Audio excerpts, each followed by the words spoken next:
How to turn on Weverse notifications. Ladies and gentlemen, good day. Welcome to the channel. If you need to get notifications from Weverse, I'm going to show you how to do that. There's two ways. The first way is going in to the more option on the bottom of your page on the right hand side. We're going to tap that. Now once you're in here, we have some settings, and you can go up to the top of the page, and to the right hand side there's a gear icon. You can tap on that.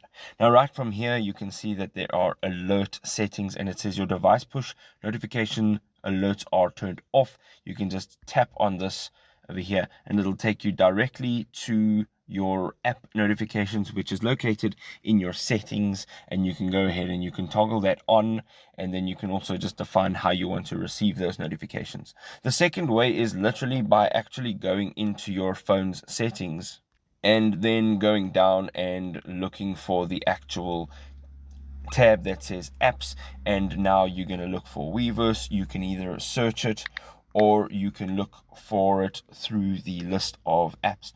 You can now see over here there are some notifications up at the top, and here is the exact same place that we were previously. It's just two different ways of getting to it. I hope you enjoyed this video. If you did, drop us a like. If you want to know more about Weverse, here is another video. We'll see you on the other side. Cheers.